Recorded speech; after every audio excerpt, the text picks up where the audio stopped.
All right, let's actually start recording. Hey guys, welcome to a podcast. Just my cat. You can see his tail.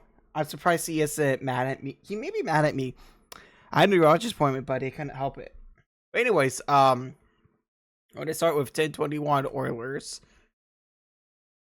and we're just gonna talk about it because Asia gets upsetty spaghetti now when you put videos in. So I don't want to have to heavily edit the podcast. Just give me 1 second.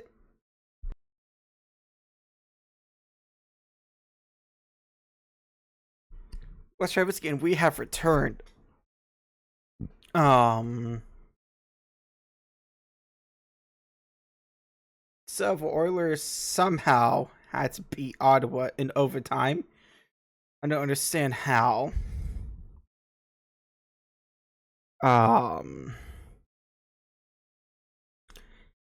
Like we started with McDavid scoring his first goal of the season, then Asakawa scoring his first goal of the season. Having happened the second period. Alright,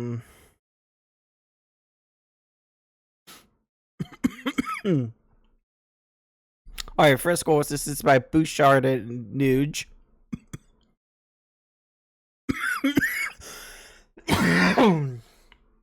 Oh, excuse me. Drysdale got his second assist of the season. Game second goal. Blah blah blah.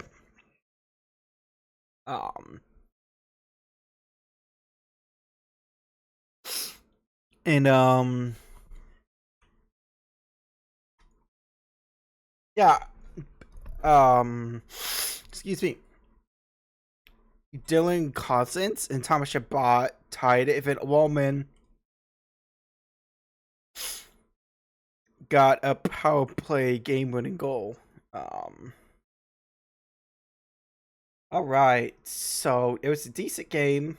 I didn't like the fact that Oilers blew a 2-0 lead, but hey, it is what it is. I switched to my Blue Sky account, which if you don't follow me on Blue Sky, I'm gonna put it in the chat. If you want to follow me on Blue Sky, I'm still gonna post schedule updates. I assume basically it's gonna go my Discord, it's Twitch, Discord, Blue Sky, Twitter. So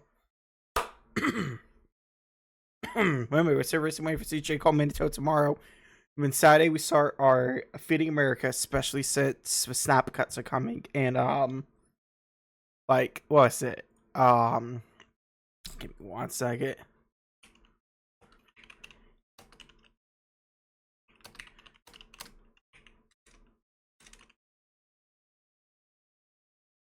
Well, it's temporary cuts. According to Google, as of 2023, 45% of sub recipients are children. So I'm gonna break my rule one time, not get political. But Trump shutdown is gonna make kids go hungry. So that's why next month's streams for Feeding America are extremely important. And this is information for the United States, USDA. English is hard. So, anyways, I'm gonna go off my soapbox, and I will show you why I don't show videos of it. Well, I'm not taking risks this week with videos of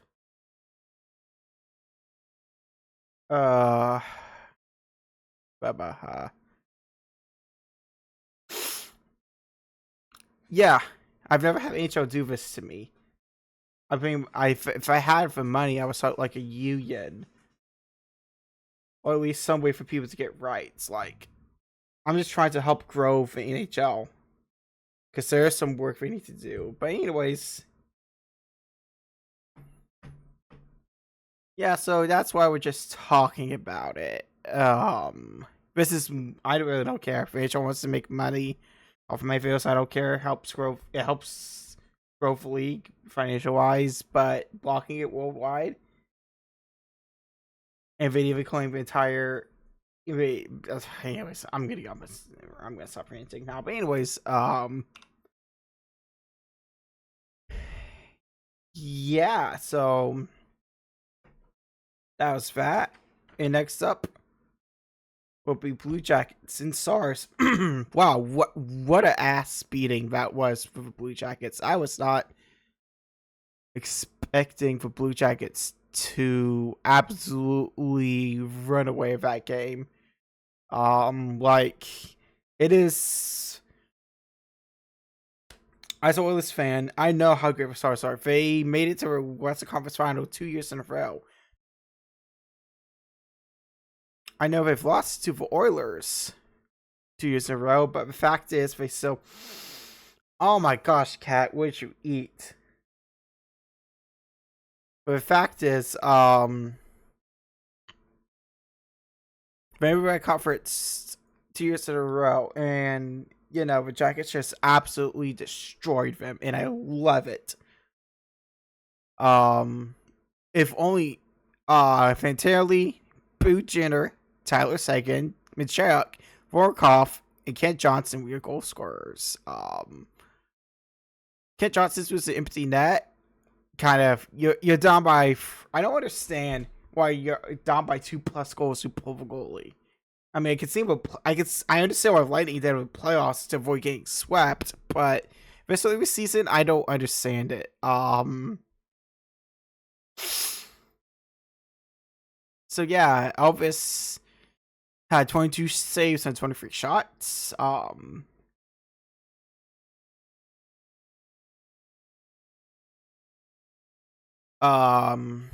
I guess I just read the correspondence report starting right now. Should have Royals game, but oh well. Boone Jenner, Adam Fantilli, and Kent Johnson each had a goal assist to help for Columbus Blue Jackets' feet. But Dallas Hawks fights one, and American Sisters on Tuesday. Remember, this was written on a Wednesday, so we didn't give a hope a lot. Columbus Blue Jackets. I'm gonna have a Blue Jackets part. Team as instead for a tricky team to play against. For defense, give off the law and go down the backside. I thought we handled that really well. Excuse me. Honestly, they got some special players who are able to play the right way, did not give up with big scoring opportunities. I mean, like I said, Minchak and Volkov scored. And Elvis, if I could English, had 22 saves. Another coach from Dean Everson. I tried to work over things over summer. They're working out pretty well right now, so I want to keep working what I'm doing and keeping the same flow. Oh, sorry, that's what Elvis said. You know, I should assume things. You know, they say about when you assume stuff. We're seriously working on hard, and we care about each other. If you do a mistake, it's going to be someone who's going to save your butt. Did he say butt or did he say ass? Who knows? That's what good teams do. Success is coming, and that's good. But even if it's a loss, we need to forget about it. We need to focus. We know our mission. I'm assuming with playoffs. I mean, let's see Jackets in playoffs. I don't think right now they could win the cup. I think if they do win, if it's so few years away. And Mike, if you're watching, we'll get into motorsports eventually. Get Jackwagon. So.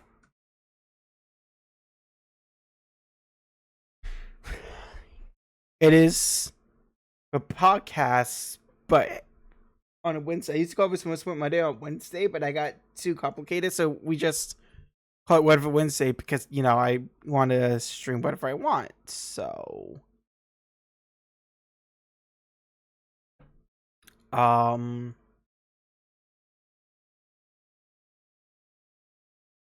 Yeah, I don't really care about what Dallas said. Boone Jenner recorded his 80-second excuse me, multi-point game National Hockey League, passing Cam Atkinson for second most in Columbus Blue history by only Rick Nash 147. That's just a small mountain to climb for Boone. El Captain. Fantilli scores 45th career goal past Sheridan for 44 goals. For fourth most blue at Blue Jackets game before age of 22. His only trust 8. Nash 89, Pierre-Luc Dubois 65, Ryan Hansen 47. And that was that game. I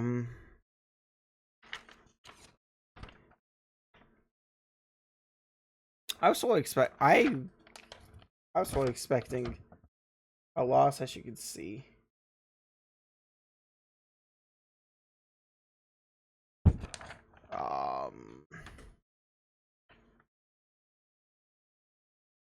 Oh my gosh, holy yappers. My friends are sitting messages I may do voice chat from after this podcast.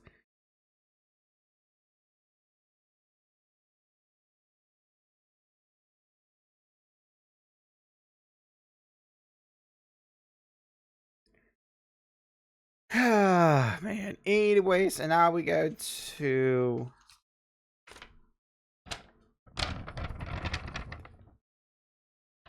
Oilers versus Canadians. I believe, if I remember correctly, we did not win that game. Oh, it won 6-5. That's right. We. The goal scorers were Newhook, Tomczak, Adam Henrique, Andrew Mangiapane, Josh Anderson, Cole Caulfield, Alex Newhook, Leon Draisaitl, Ryan Hopkins is 5th of the year. Same for Leon. Plus Colson was the game winner with Alright, so this game allegedly had some controversy. What I'm gonna do is I'm gonna watch another video talking about it. Well, people honestly, we were trying to save the Oilers were given the game by refs, and any Oilers fan knows that never happens, and you're just salty. But yeah,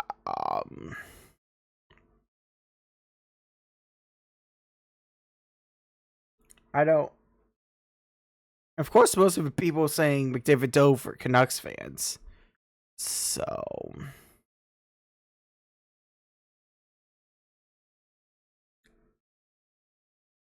I don't understand Canucks obsession. Canucks fans' obsession with Oilers. I don't know give about Vancouver until we play them, which unfortunately they beat us. We'll talk about later, but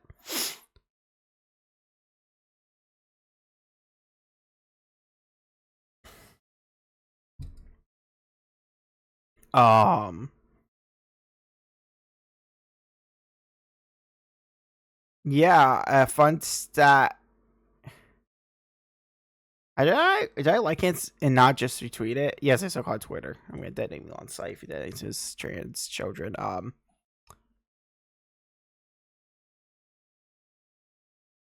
So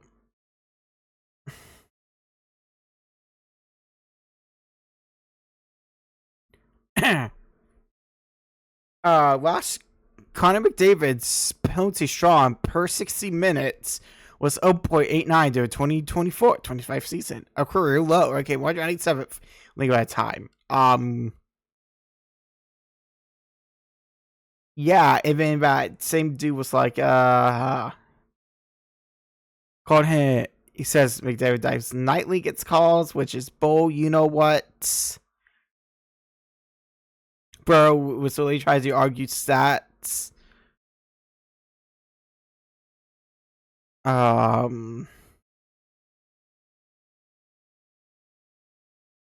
It's just wild.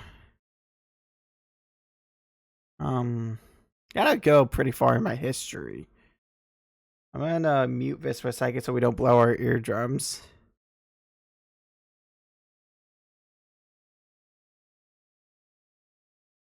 All right. There's another fellow content creator that makes NHL content. So I will link his channel description because he's been hit with the same issues. Unfortunately, which is why I said earlier I would like some kind of union with lawyers, or at least just some way to give YouTubers licenses, even small ones like me. Did I watch it? Oh my gosh, that video of Trump. Give us lights off! Off! Turn him off! I mean, Willie, week 28 for the podcast, it was fine, but week 29 is not. Anyways, I'm going to stop ranting about that. To be honest, I think, did I scroll past it? I think I did. Because I honestly think that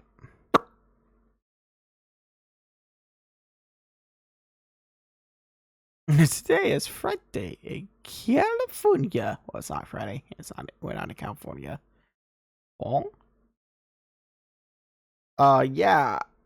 I mean, I call it for refs, but even if it did dive, you can't just tap your stick towards the ref. I think that was a fair, unsportsmanlike kind of call on Josh Anderson. It's been a while.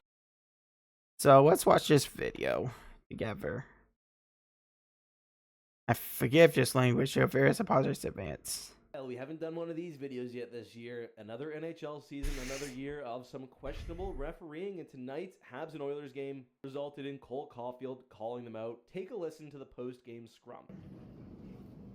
Refs kind of took over the game there, and kudos to them for winning it. I can't believe he gave kudos to the refs for winning the game.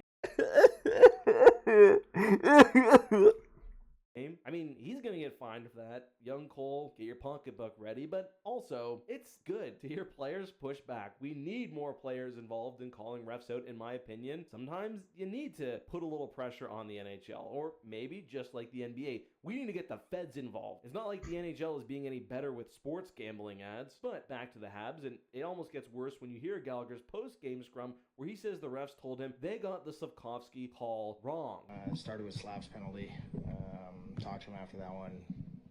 They admitted it wasn't a penalty, made a mistake.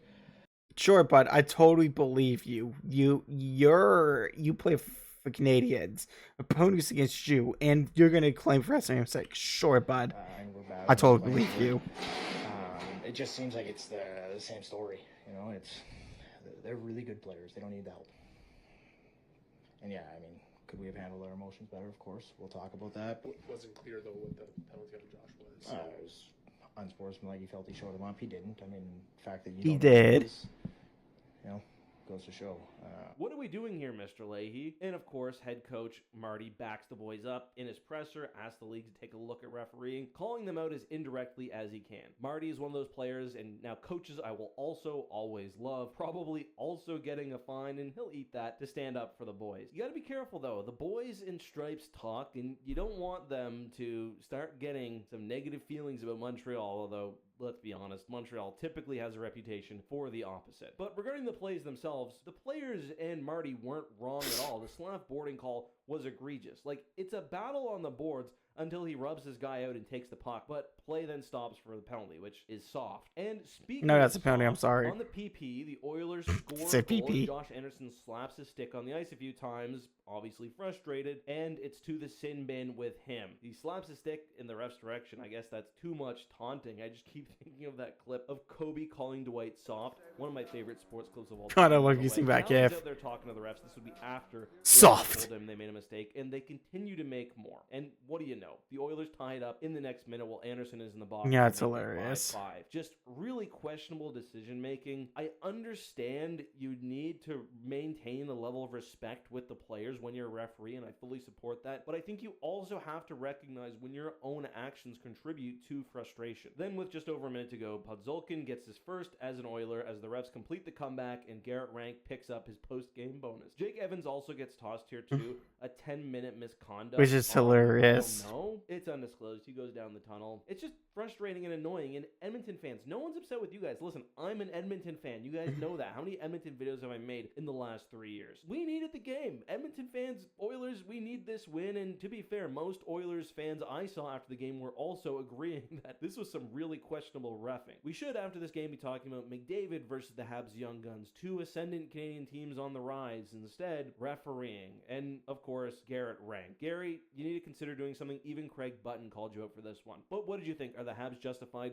Will the NHL do anything other than giving a fine? Let us know your thoughts down below. Also, safe space for Habs fans. No judge. You can vent. It's just funny how life speed it looked like aborting. If they called me Oilers, I'd be like, well, crap. Life speed it looks like aborting. You have a benefit slow-mo replay of a booth. So yeah, and sometimes he gets strikes, so I'm just not gonna mess with it. But anyways, I think the funny thing is that it was definitely unsportsmanlike conduct. You can't just it was about one ref. You can't do that. It's just childish. You don't have to do a objection referee. You can disagree. Oh crap, we're on that break. Anyways, for YouTube, I'm gonna just keep going. Because if I forget to turn off ad breaks for Twitch, I'm anyways, service job. So if you want to donate, I'll leave a link in the description. But it's much rather you donate to either CJ Coleman or Feed America in a few days.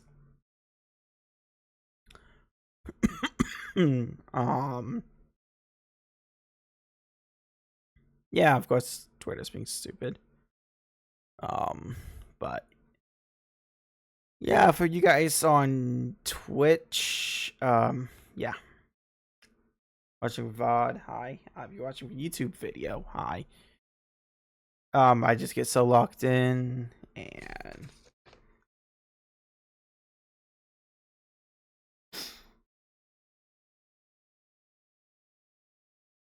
all right, now we are on to Jackets Penguins.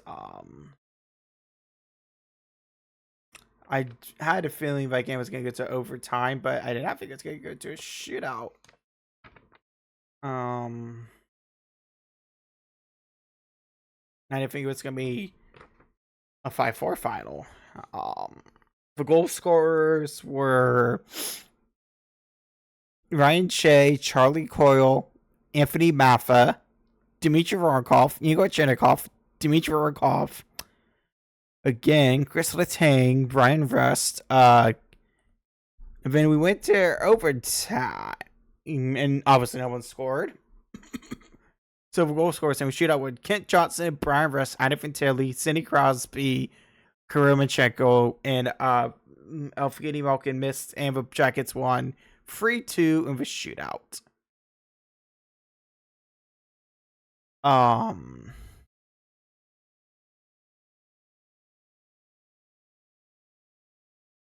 And the Penguins got a they lost the challenge, got a penalty. I honestly think, even though I'm not a Penguins fan, I think we should go back to the day when they first introduced the delay of game penalty. You get the first challenge, and after the second challenge, you get delay of game. I think we're trying to do it to reduce the challenges, but with human error, you gotta at least. I think we should go back to the one challenge, and then you can challenge again. But if you lose, you lose. First one, like in NFL, you lose a timeout. Hockey, you only get one timeout, and then if you want challenge from here on, if you lose the challenge, you get a delay of game as a coach because bench my delay of games. So yeah, it is what it is. But I think it's silly to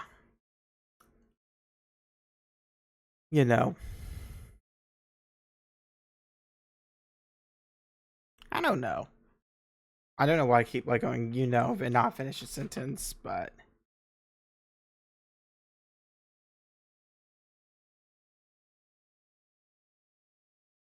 and yeah, the Jackets got destroyed by the Capitals, unfortunately. I had a feeling that was not gonna go well, but I didn't think it was gonna go as bad as it went. It was like 5-point loss. It's funny, we beat a team 5-1, sorry, we're out of chronological order, but we lose to a team by the same exact score.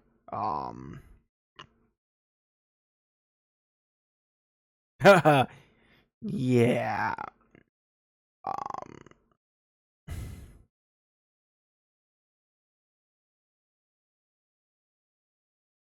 Horrible. Yeah, if I'm, yeah, we're lucky. Please, excuse me. Olivier was lucky he didn't get ejected for that elbow. I know it was intentional, but they're trying to cut down on concussions. Even Jody Shelley and Steve Mears said it was a penalty, and both are Blue Jackets guys, obviously. So yeah, can't do that. Clap, clap, clap, clap, clap. All right, now we are back on order.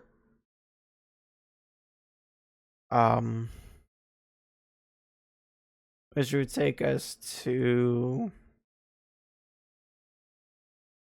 the Oilers game on Saturday. Lost to Seattle, which is very, very frustrating.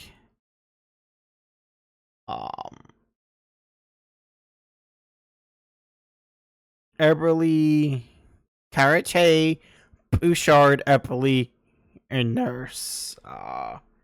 Good goal scorers, but obviously, Oilers comeback fell short. And yeah.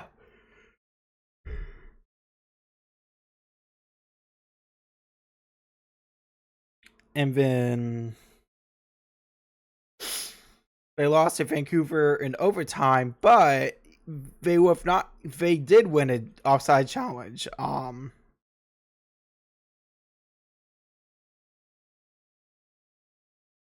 So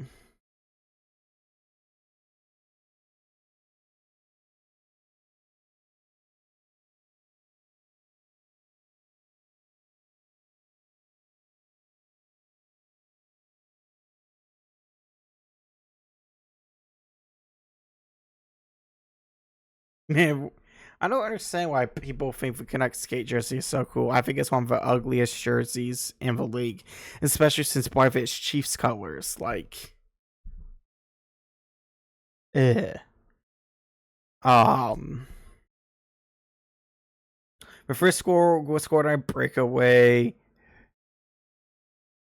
Pedersen made it 2-0. Sherwood almost made it 3-0, but it was offside. Leon made it 2-1. Jack Rosservik made it 3-2. Then the game tire.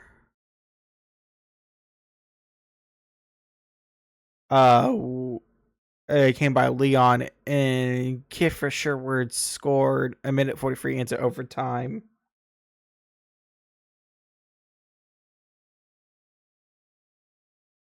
To break my heart.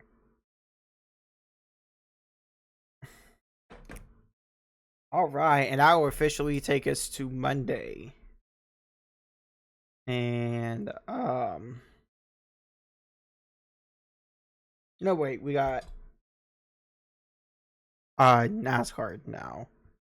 So Faction Motorsports part of a podcast. And then we'll go to House Real Highlights. Are you ready? This is the Xfinity 500, and there will be 2 drivers locked into the championship for at Martinsville. Oh, we got to F1 after this because this started just before F1 race. I don't know why F1 started at 3. It started at 4. So. Drag race between Larson and Gibbs down into 3. Larson desperately wants to get that position. Look at the battle mid-pack trying to get to the bottom of the racetrack. Some very aggressive moves. In fact, we still have playoffs in NASCAR. Is insane. In the red number 9 this week. Keep an eye out for that. He's alongside the 41 of Cole Custer. Gibbs taking a look. Kyle Larson So. not falling for it. Under caution for the first time today. It's a random caught to a first time for caution. Chiefs. Let's see exactly what happened. The spin bet was it? That's all this video. Ooh. Around goes the 99 of Suarez. I think he gets straightened back up right there, but it looked like he was getting spun around off the nose of the Yeah, it's real caution there. You just have to be extra cautious on short tracks. Chase Elliott came in third. Watch this. Right side looks So. good. When everybody transitions to the left, the first time I watched this, everything looks fine, and then I'm like, wait, somebody's missing. Where did the tire changer go? And he comes back into frame. So, crack crew down at tape. We do a little cheat. We go to the roof of the 9 and check this out. Tire changer leaves, and this tire, we talk about the banking, it rolls forward, trying to get away. If that gets to the middle of the 51's pit box, that is a penalty for the 9. I don't understand how it not just. Well, I guess on a short track, I can understand it. Yeah, leaving the box not being a control tire penalty.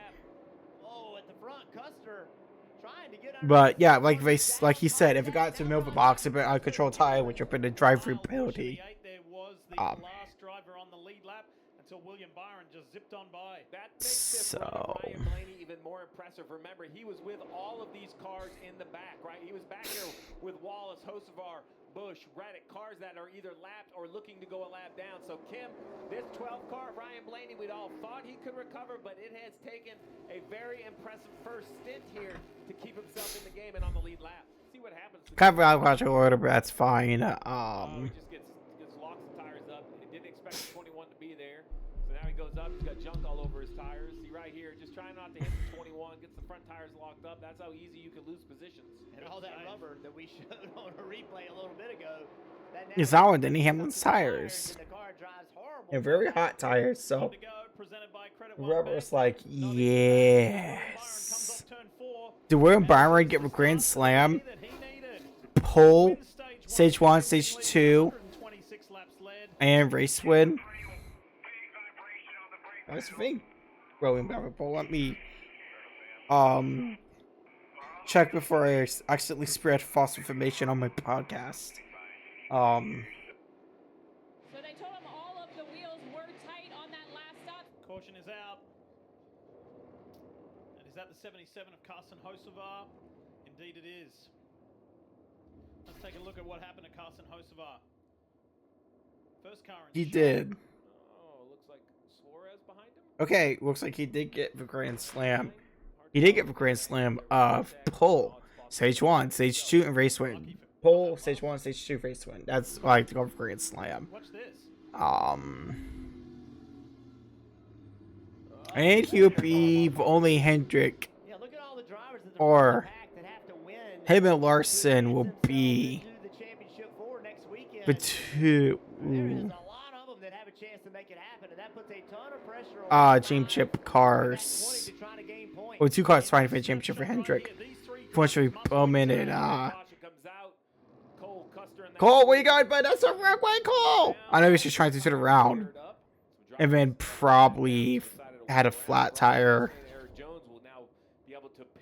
I didn't watch this race. Ooh, yeah, that is just a accordion effect. Nothing Cole could do there. Nothing anyone could do there. It's just in words of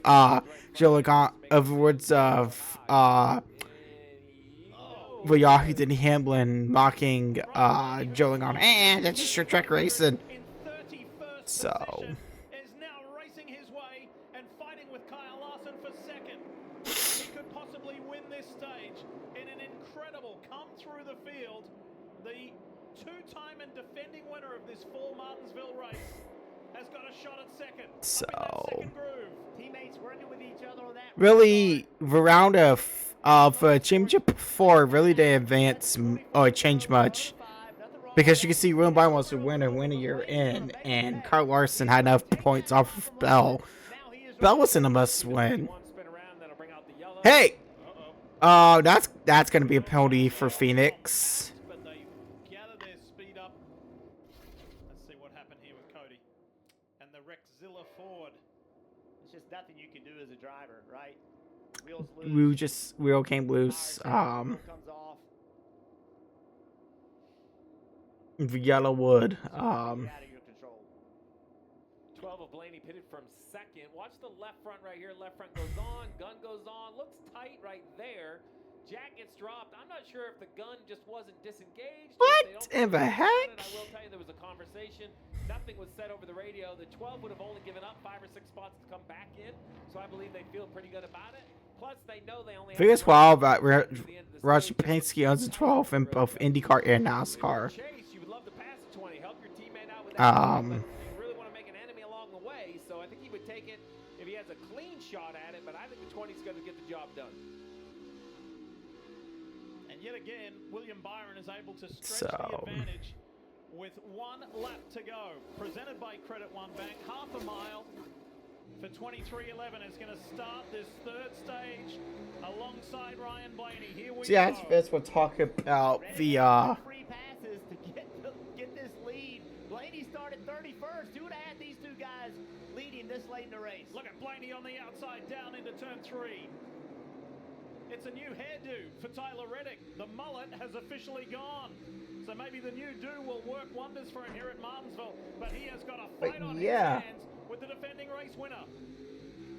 Mexico Grand Prix was probably one of the best races And finally, the 12 was able to clear we the had, 35. but there was And some Blaney dangerous clearly moments and some out of controversy we'll front talk about when we're done talking about, We got a caution. Josh Perry, the 21. excuse me, this race. Ask if maybe the sun coming out, Jeff, is going to change the way these cars drive. Looks like he had a flat tire. was 18th at the time of spinning. Stevie, you talk about temperature. 59 degrees, so it's been a cool day here in Virginia. Check this out. 3 wide once again. We rarely see it work. Sometimes you can't. 13 a control it, right? month? Catching the Yeah, 45 no. on old I tires, never, that's my YouTube being Premium able to get expired. around him on the outside. That was a bit of a break. Now they're 3 wide. So, Turn 3. Chase Elliott's going to do the same as what his teammate just did. Stay on that high line. Goes right around the 45. Goes around the 54 for the time being. Chase Elliott, way too many subscription services out. Trouble right here for the 19 of Briscoe. No, I find he wants to go vessel on purpose. Parker. Yeah, he might be blowing up, guys. Engine issue here for the 19 of Chase Briscoe. Coming down to pit road. Yeah, good time for it after the big So. win a week ago. There is running by yourself lap time. Look at the gain the 24 makes on the 22 on corner entry. But right there, this time he's got a good run. There we go. He's going to show the inside. He's going to show Logano he wants his spot. Logano says, hey, you got it. Well, I'll fight you later. He saw how good the 24's been on entry. He's like, there's no reason to block. The guy can outbreak me. We threw the question out there earlier. How good is the 24 going to be in traffic? Up against I find it funny how William had a clear visor, but Joey went with a tinted visor. From these guys that he's around now, well, the answer is right there. William Byron's kind of racing a night visor when you really think about it. So it sounds like day done for Riley Herbst. It's far from day done. for So. Christopher Bell, Joey Logano, and Chase Elliott. It's on. Here comes Bell. Yeah, Chase was in a win situation, which is silly. Go back and see what happened there. Don't forget one regular point system, but I'll have to look at the Winston Cup if we have Winston Cup. Contact again, but that actually slows Logano down, and then Bell takes advantage of it. I was like, thank you, Joey, for the spot. Let's just watch this. Christopher Bell was like, you know what? I'll take that spot. Denny Hamlin's day over. And more worrying for the other Toyota drivers on track. This is the third Toyota. That'd be funny succession. if this happens in Phoenix. If he loses his engine and loses his championship because of it. The 35 and then Denny. Yeah, the 11 running really, really good. You see My the- championship pick is still in play. This concern, right? The 11 has a throttle issue in Talladega, a starter issue here. Now it blows up in So. the race. So you see the frustration for Denny Hamlin. He knows next. I like all the extra padding they have. You can tell that the G's are more to the right to the left. Here with the padding is. Between Ryan Blaney, John Hunter Nemechek, big box, tap, second tap, third. I love. So. While they're leaving at different times, they're on different laps, if that makes any sense. The 24 is now back on the racetrack. The 12 of Blaney rolling down the front stretch pit road. I don't think. I think Ryan Blaney could have advanced. We'll see if this brings the yellow out. I think it's going to have to bring the yellow out. This is going to mix. If it's caution, it come. Gets blended around. All right. Now the yellow's out. Now the yellow's out, and there is Blaney. Man, I love it when NASCAR and IndyCar just sit on their That's what butts. Cindric is doing right here, which is unfortunate. That's a speeding penalty. So 19 cars are going to. It's weird that he didn't get a drive-through. Oh no, tailwind end. It's going to completely mix this field up. God, that pace car is so pretty. I have a pink car for breast cancer awareness, which is With Cole Custer at the front. Byron's hassling. Jones is in trouble. guys. I'm not an expert, but I don't think Eric Jones' car is supposed to look like that. Some sort of contact somewhere. Yeah, I don't know. That wasn't a caution. Up the front stretch into turn one. He's going to be in the middle of the corner when the leaders get there, or is he going to get all the way around? Like. Nice job of hustling it around and getting out of the way. I tell you, William Byron has stepped up the intensity. Because he was obviously dropping debris, so that should have been a caution for debris, but you know. The last run, but remember, Blaney had a little bit over time. I guess blown tires are just in NASCAR. You're on Boop! the tie. Unsettle Cindric. And about 4 laps later. Hello. Boop! Remember me? The goal for me is I don't want contact. Right? Short track, blah, blah, blah, blah, short temper, says what I like to say. So. But he sees right there the advantage he has. Is there an opportunity? He's going for it. William Byron on the inside. And he loosens. I'm no longer a Penske fan because The 12 is still close. to the favor. with Will no longer Penske. Magic fan anyway, so. I mean, I've been a Andretti fan, but I'm a big Andretti fan now that Will's and Colton's car. Front stretch, turn one. Ty Dillon on the outside, and William Byron says, "I've led 260 laps today. I'm not going to be denied a win here. I want to go to the championship 4." He had good run off of turn 4 right here. See the run? He had that forward momentum and he saw it.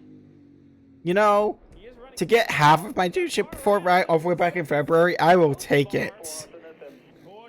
I know that's an F, but told Rudy Fugle nothing new with the handling. Let's leave it alone. Don't make any changes. The 24 pit crew has not lost. correctly guessing half of 35 of 36 races. I think that's pretty darn impressive. I love a truck with dual blowers. Like. A great restart by Blaney, though. Byron's able to beat him through the corner. Wow, look at that launch off turn 2. I know it costs money to race and host these events, but if you put less seats in, you make less money. So. Get to the 24. The 9 wants to be the next car in line. Great point. Game on. 2 to go. There's 1 mile left before we're in championship mode. Well, up to go. Put by Credit One Bank. I'm sorry, I was a half lap early with that call. Now it's one with time opposite by Credit One Bank. Man, sponsors would be awesome. Like there's a local pizza place, Casanos. Man, if they sponsor me, that'd be awesome. He's going to put today right up there with them. William Byron is going to Phoenix. I mean, everyone's going to Phoenix, but only 4 drivers will have a chance at championship, which is silly. Fantastic. Hell yeah, William. Great freaking job. There's a plan. So he did it. So we're just gonna let the rest of the video play out. I'm going to see if someone posted in one of the servers I'm in for points without for playoffs. From NBC Sports. If you enjoyed what you just watched, well, it's time to bring the action and subscribe to the Motorsports on NBC YouTube channel. You can have it all. News, highlights, interviews, and analysis. So go for it. Alright, so here's the problem I have with playoffs. Connor Gillich, who has won 10 truck races,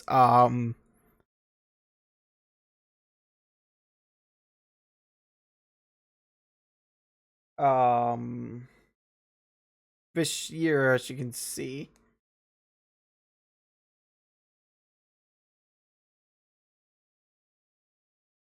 And he gets to lose the championship because of his idiotic playoff system. So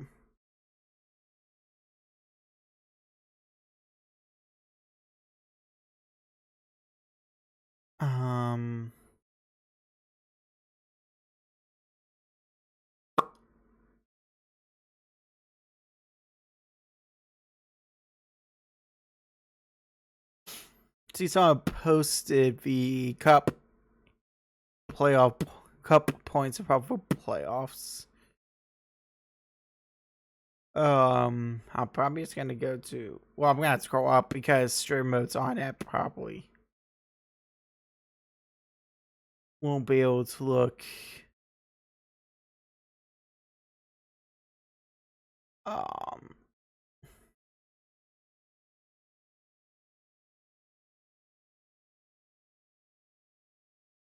Up. So if it's a safety thing Discord put out.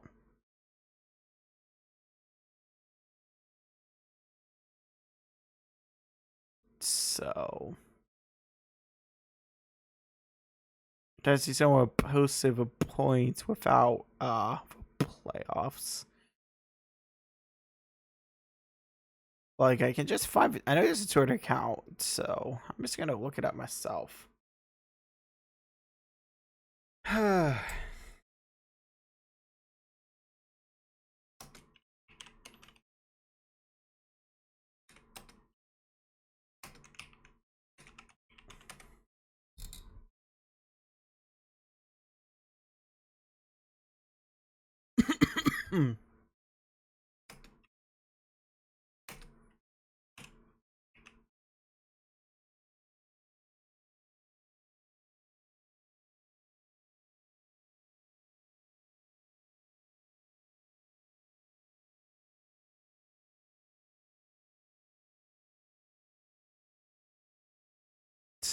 So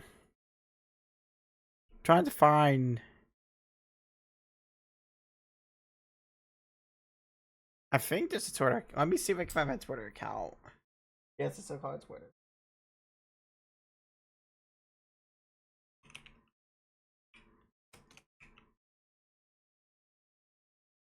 Oh, here it is.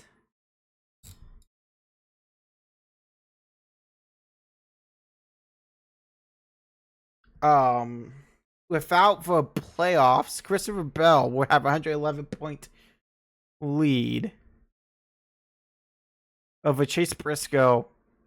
200 over Kyle Larson, 225 over Elliott. I'm not sure how I am perfect.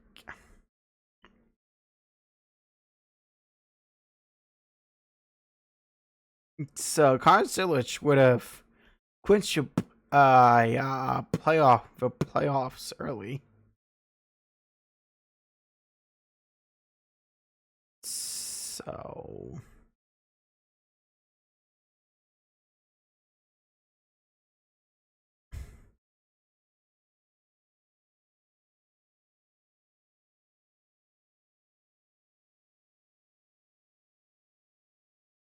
honestly, I think they can just improve a point system in NASCAR.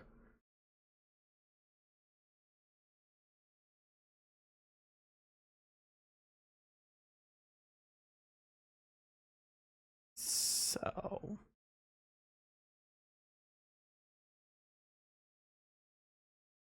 just getting a 185 points for a win was insane. So we would have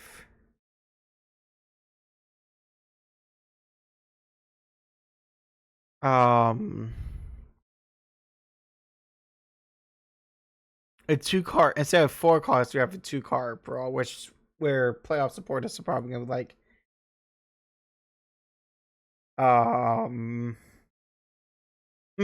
Yeah, you pretty much sorry, Mr. Kaiwan. But anyways, as long as they use the if I was about the tire coming off, that was a tire changes issue. Alright, before we go to Hell is Real, we gotta talk about Formula One race, which probably was one of the best Mexican Grand Prix I've seen in a while. Like,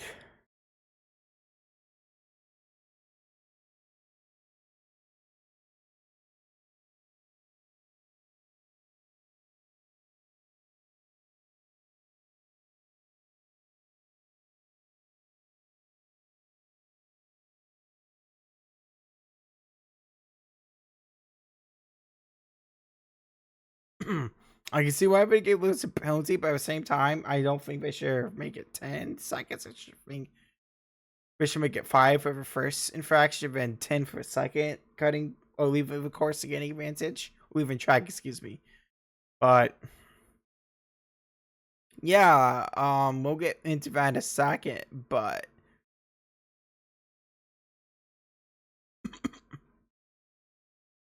for some really bizarre reason, obviously I can't show it, so we're gonna go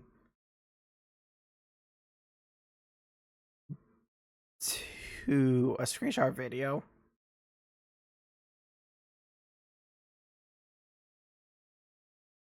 I don't know why they decided 4 wide was going to be a good move to turn 1, but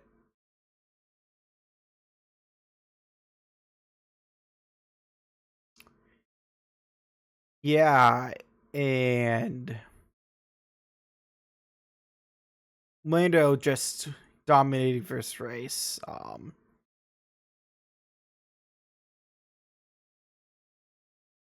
Liam Lawson had to change his swing given we had a very concerning incident. I'm gonna pull it up from Matt and Tommy P1, because it's a very concerning incident.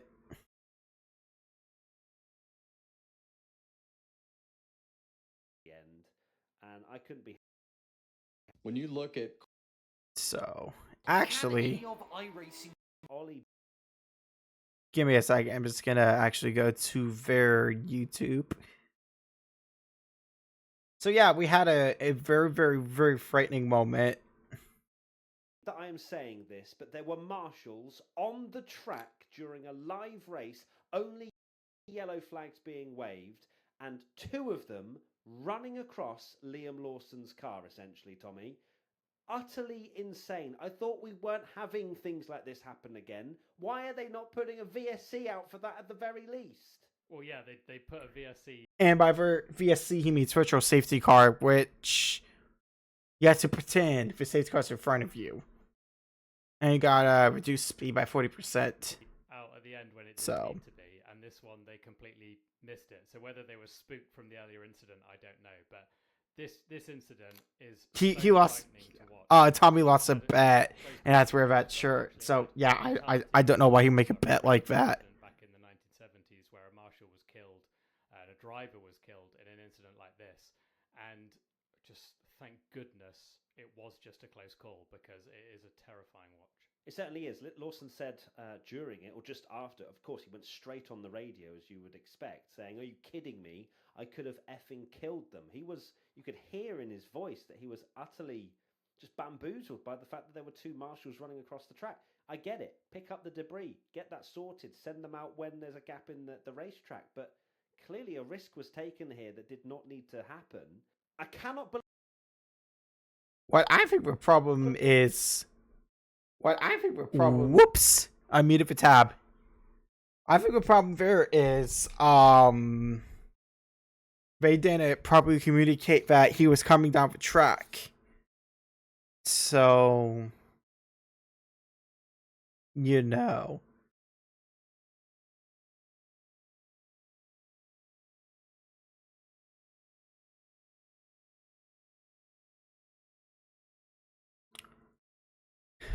All that could have been avoided.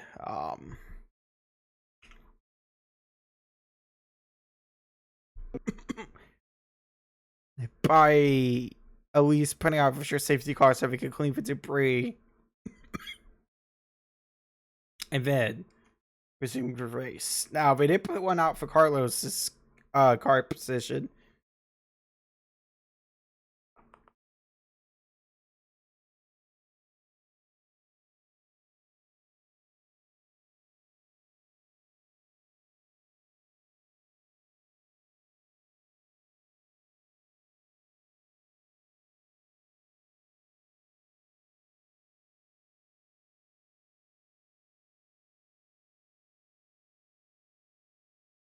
Anyways, as I was saying, they had to put one out for Carlos. I really don't think they needed to. He parked in a decent spot.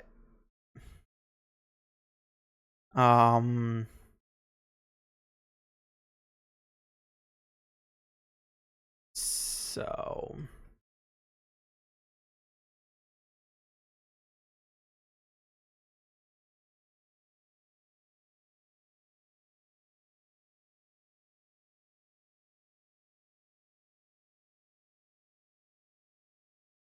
the fact that we had to talk about inconsistent stewarding is insane.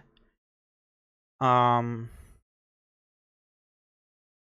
here's a good picture of a 4 wide moment we had on lap 1. This penalty on Lewis, I think was bull. You know what?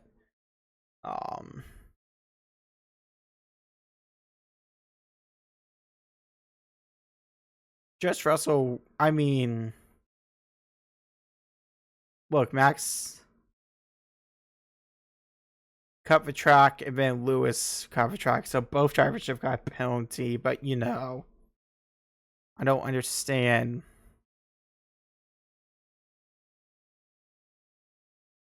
how this is not a penalty, because Max is clearly cutting the track, leaving the track gaining advantage right here.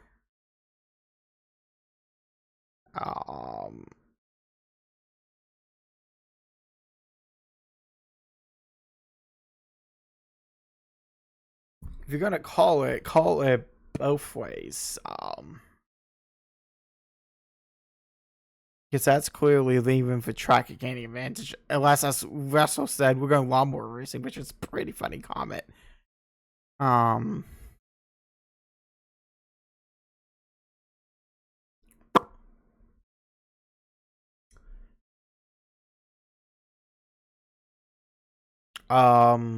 The funny part is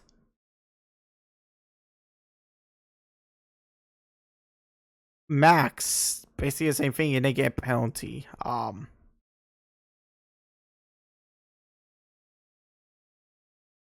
not gonna call it Max, just make Lewis give a spot back and not penalize him. Yeah, it was a decent race. You could see Jarvis in DRS range, which I don't know why we get rid of DRS.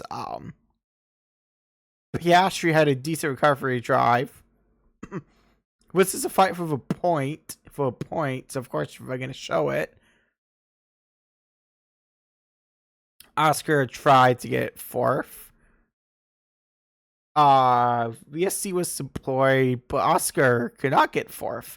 Your podium was Lando Norris, Charles Leclerc, and Max Verstappen. We gotta make a prediction.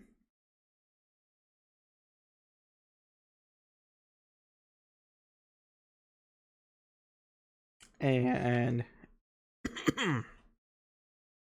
that is that. All right. Now we are on to Monday.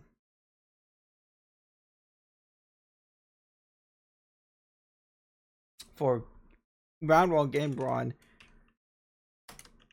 hell is real.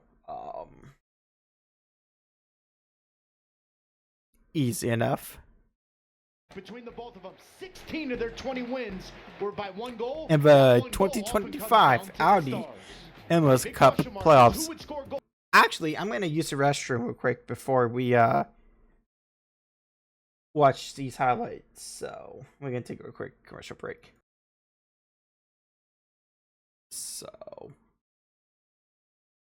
without Cucho Hernandez, that answer has been Diego Rossi. Good as it gets in sports, two great rivals meeting with everything on the line.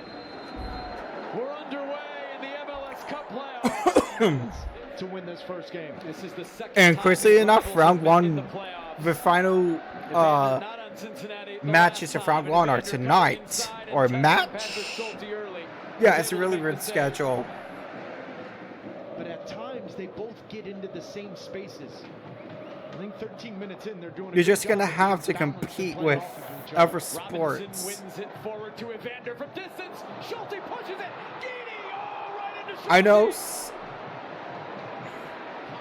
Okay, I'll give my thoughts when the Columbus Crew won MLS Cup. And tonight on the weird scheduling of the playoffs in a second. Which highlights first? But I will say, without Patrick Schulte, I don't think the Crew have a chance.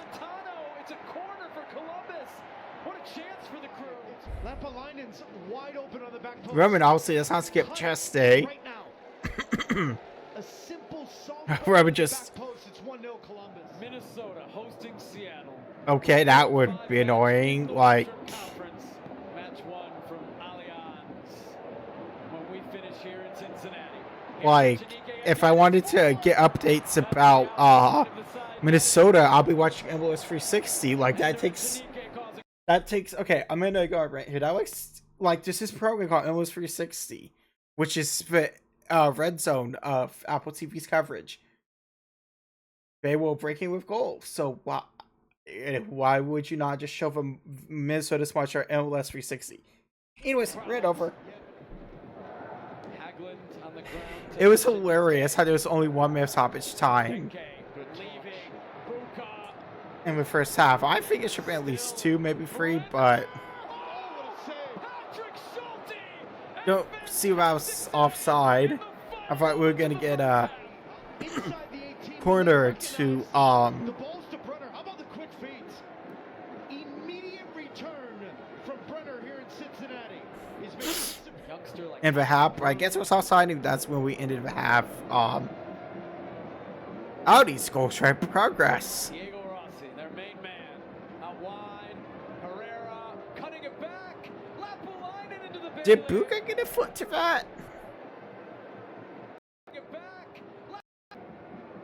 Diego Rossi, their main Did Pavel Buka get a foot to that? man. Out wide. Herrera I know Teenage tried to.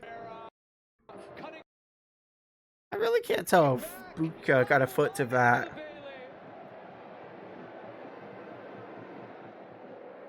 couldn't get it to Gini. Zawadzki was there, and then Denke takes down Nagby. Yeah, that was such a bull. You know what, yellow.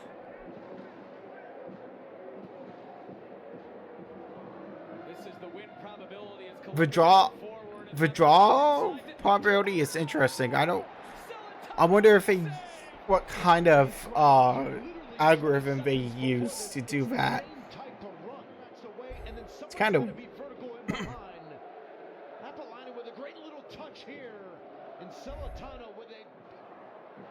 So.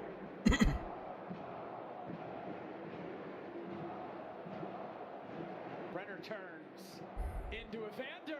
Back to Brenner. I wonder if I've been offside if we scored. Not have been offside if we scored. Brenner just couldn't get a boot to it, and that would have been 1-0.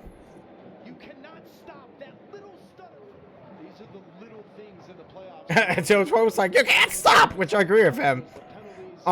If you're gonna argue with a former player, a former MLS player to boot, you're just crazy. Like,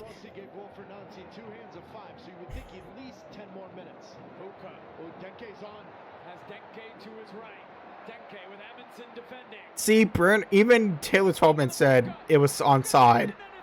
Oh, sorry, that was a goal, but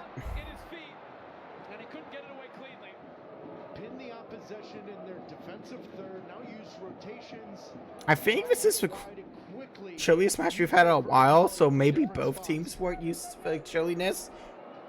So I'm not sure how it affects air pressure. Because I was able to wear shorts. I didn't have to wear my hoodie for decision day, which was really, really weird.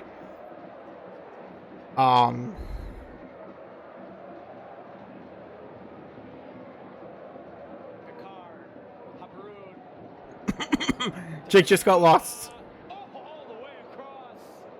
Man. Glad Remedy get a politic because I've been in a clear corner. Nick Haglin's got to be careful there because he's keeping Herrera onside. Quick spot there just wide of Celentano. One saved by Celentano and this one. Where is it? Show HQ in Columbus?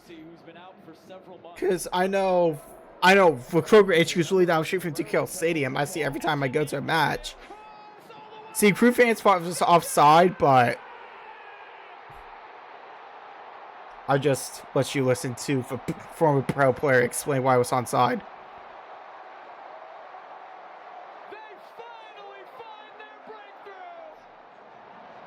He recognizes it just a second too late.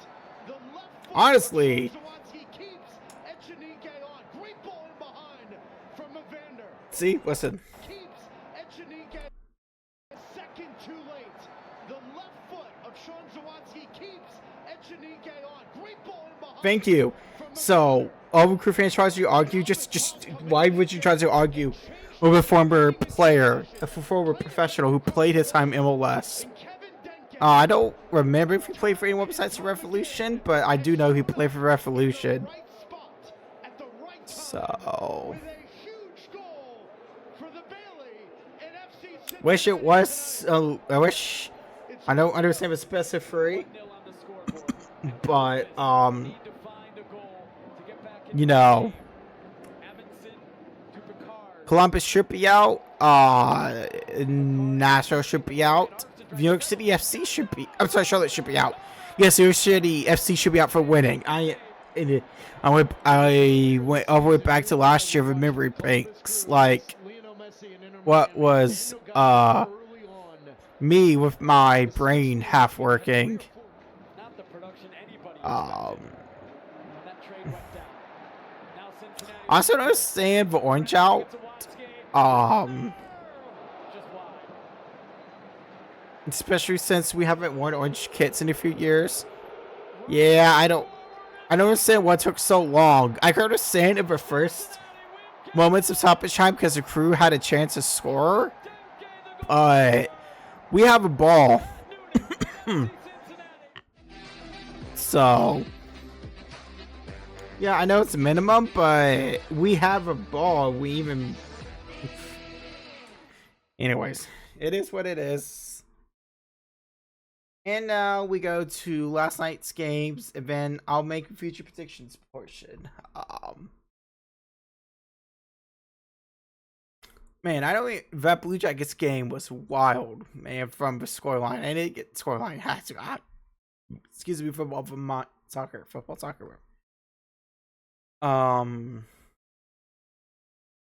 So.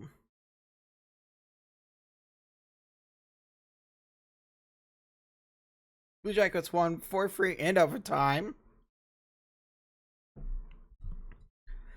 Miles Ward scored a second goal of the game in 2 minutes 53 seconds into overtime after tying it late in the third period. And the Columbus Blue Jackets defeated the Buffalo Sabres 4-3. I mean, excuse me, keeping center on Tuesday.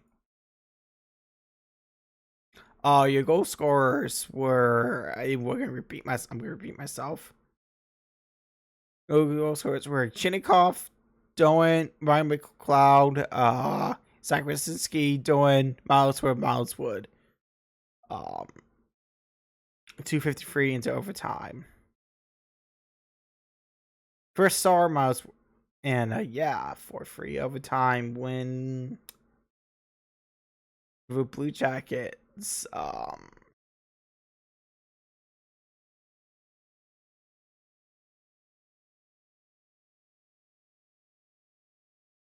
And then the final game of a recap portion.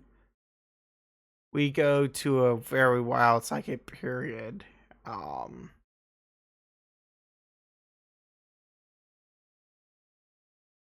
Oilers went down 2-0 second period. Cooley, Pacheco, Ekholm, Howard, Hayton, Draisaitl, Amberson, and Connor McDavid were the goal scorers, and McDavid got empty netter to make it 6-3.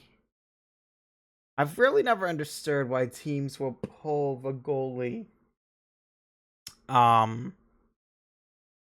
down by more than one goal.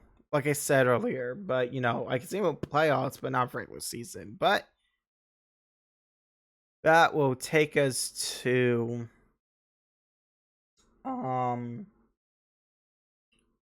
our future predictions portion, where we try to predict the future. So yeah, not as long as the podcast next week.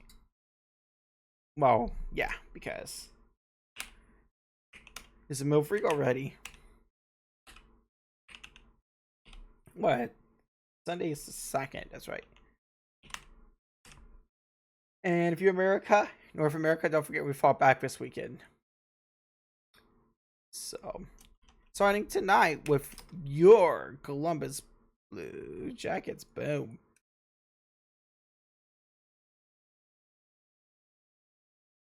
You know what? I think we can beat the Leafs tonight. 2-1. Well, Oilers do not play again until Thursday.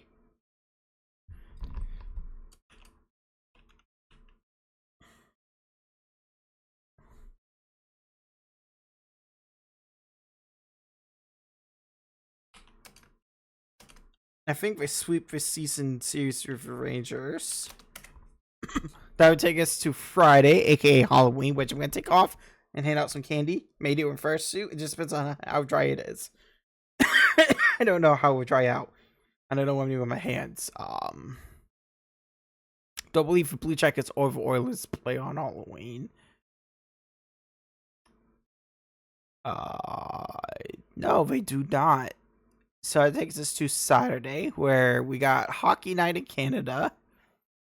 The Blue Jackets play the Blues. I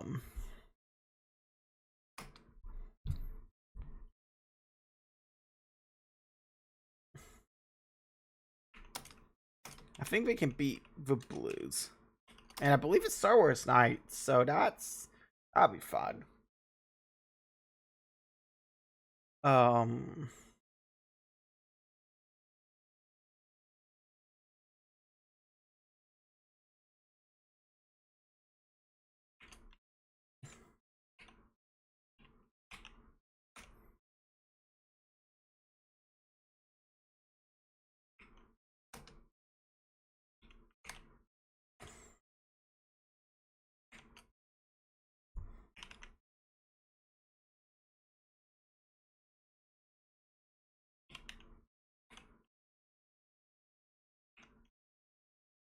And then also on the 1st, Blackhawks and Oilers.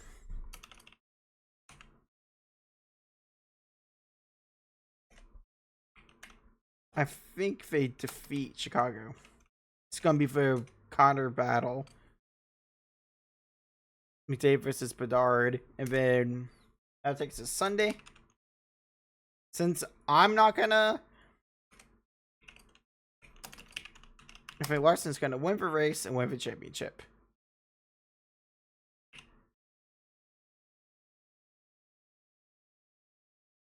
And then